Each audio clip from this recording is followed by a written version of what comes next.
आज हम बात करने वाले हैं स्टॉक्स वर्सेस रियल एस्टेट की। काफ़ी लोग को जब मैं कॉल करता हूं तो वो मुझसे बताते हैं कि अगर मेरे पास 2 करोड़ या 3 करोड़ की भी प्रॉपर्टी है तो वो मुझसे पूछते हैं कि अगर मेरे पास 3 करोड़ होगा तो मैं उससे स्टॉक मार्केट में लगाऊंगा और वहां से रिटर्न कमाऊंगा, वहां पे मुझे अच्छा रिटर्न मिलेगा। तो आज मैं आपको थोड़ा बहुत एक पॉइंट ऑफ व्यू देना चाहता हूँ कि रियल एस्टेट में चीज़ें कैसे चल रही है। अगर आपको 2 या 3 करोड़ की प्रॉपर्टी लेनी है तो कभी भी आपको 2-3 करोड़ अपफ्रंट नहीं लगते हैं। कंस्ट्रक्शन लिंक्ड प्लान है तो हमेशा आपको चीज़ें थोड़ा थोड़ा करके देना होता है एक बार डाउन पेमेंट करने के बाद, जो कि 30%, 20%, 22%, 25% ऐसे हो सकती है।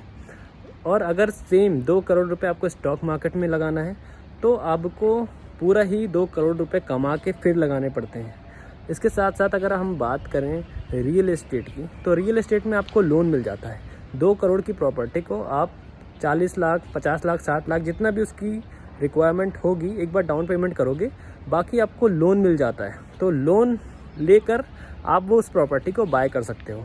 इसके साथ साथ जैसे स्टॉक मार्केट में हमें डिविडेंड्स मिलते हैं, आपको इसमें भी रेंट्स मिलते हैं। रेंट्स के साथ साथ जो प्रॉपर्टी की वैल्यू बढ़ती है वो भी, जैसा कि हम लोग ने कोविड में देखा कि कंपनियां शट डाउन हो गई और वो डीलिस्ट हो गई।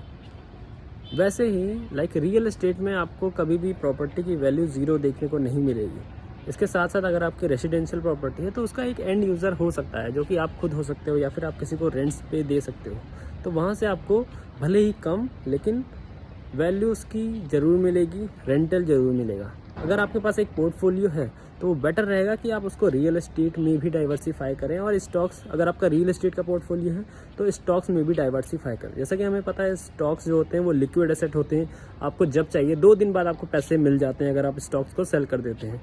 बट रियल एस्टेट में ऐसा नहीं होता है और यही इसके फ़ायदे भी हैं, क्योंकि इसमें आप ऐसा नहीं कर सकते। आपके पास 2 करोड़ की प्रॉपर्टी है तो आप उसका बाथरूम नहीं बेच सकते। काफ़ी वीडियोस आपने यूट्यूब पर देखी होगी कि अगर मेरे पास 2 करोड़ की प्रॉपर्टी है तो मैं बाथरूम बेच के 50 लाख 60 लाख नहीं ले सकता।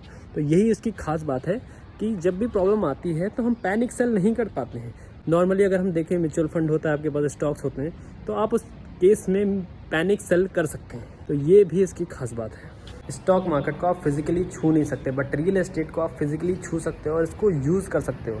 जबकि स्टॉक मार्केट में जो आपने स्टॉक्स लिए हैं उसको आप कभी भी छू नहीं सकते, बिकॉज वो लिक्विड एसेट होता है और वो आपके पास डिजिटली सेव होता है। ऐसी इन्फॉर्मेटिव रील देखने के लिए फॉलो करें और लाइक करें।